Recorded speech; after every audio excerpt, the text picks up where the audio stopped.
Friends, good morning. সকাল সকাল তোমাদের সামনে এসেছি। দেখো, আজকে আমার সকাল সকাল পুজো হয়ে গেছে, কারণ এখানে আমি হনুমান চালিসা, জয় শ্রীরামকে পুজো করেছি।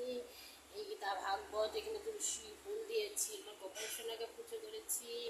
আমার গুরুদেব এখানে আছে, এখানে রাধা কৃষ্ণ, মা লক্ষ্মী ঘট বসিয়েছে, কারণ আজকে বৃহস্পতিবার ছিল। এখানে ভোলে বাবাকে আমি এই যে পুজো করেছি।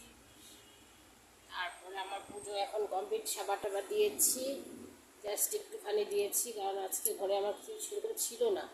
তো যাই হোক, একটুখানি খই খোকন দানা এই সামান্য একটু ঠাকুরকে একটু দিয়েছি। তো এইভাবে আজকে পুজোটা কমপ্লিট করলাম, কারণ শরীরটা সকাল থেকে খুবই খারাপ ছিল।